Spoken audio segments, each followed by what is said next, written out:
আসসালামু আলাইকুম ভিউয়ার্স, আশা করি আপনারা ভালো আছেন। আজকে আমি নিয়ে এসেছি আপনাদের সামনে ইনফ্রারেড চুলায় কিভাবে আপনারা মুরগির গ্রিল তৈরি করবেন এই লকডাউনের মধ্যে, তার পুরো প্রস্তুত প্রণালীটি আমি আজকে আপনাদের সামনে উপস্থাপন করেছি দর্শক। তো চলুন দর্শক, আর দেরি না করে প্রস্তুত প্রণালীটি একবার দেখে নিই।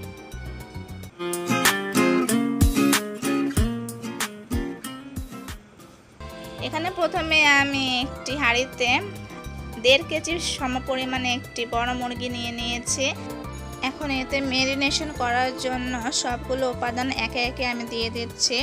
এখানে আমি আদা রসুন পেস্ট নিয়েছি প্রায় 3 চা চামচ পরিমাণ, পেঁয়াজ পেস্ট নিয়েছি 1 চা চামচ পরিমাণ, জিরা গুঁড়ো নিয়েছি 1 চা চামচ পরিমাণ, ধনিয়া গুঁড়ো নিয়েছি 1 চা চামচ পরিমাণ, মরিচ গুঁড়ো নিয়ে নিয়েছি 1 চা চামচ পরিমাণ, লবণ নিয়ে নিয়েছি পরিমাণ মতো, টক দই নিয়েছি আমি 2 চা চামচ পরিমাণ এবং টমেটো সস দিয়ে দিচ্ছি আমি 2 চা চামচ পরিমাণ। তো এখন সবগুলো একসাথে আমি ম্যারিনেশন করে রাখবো প্রায় 5 থেকে 6 ঘন্টা। আর আপনাদের যদি সময় স্বল্পতা থাকে তাহলে 2 ঘন্টা ম্যারিনেশন করলেও হয়ে যাবে। তো এরপরে আমি দিয়ে দিচ্ছি সয়া সস প্রায় 1.5 টেবিল চামচ পরিমাণ দিয়ে আমি এভাবে রেস্টে রেখে দিয়েছি প্রায় 6 ঘন্টা। 6 ঘন্টা পর আমি চুলা অন করেছি। এখানে আমি হিট করতে দিয়েছি স্টিক বসিয়ে প্যানের উপরে, আপনারা দেখতে পাচ্ছেন। চুলাটা অন করে দিয়েছি আমি, এটা 2200 টেম্পারেচার রেখেছি। এখানে আমি যে রেস্টে রেখেছিলাম মুরগির মাংসগুলো, সেগুলোতে আমি একটু 1 চা চামচ পরিমাণে তেল দিয়ে মেখে নিচ্ছি আমি। এরপরে যে গরম হয়ে গিয়েছে স্টিক, তার উপরে আমি মুরগির পিসগুলো দিয়ে দিচ্ছি।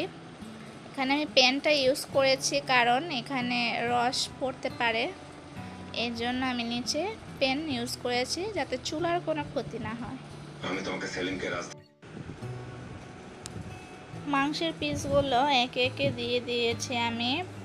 এটা আমি ফার্স্টে হাই হিটে রান্না করব, দেন আমি মিডিয়াম হিটে রান্না করব।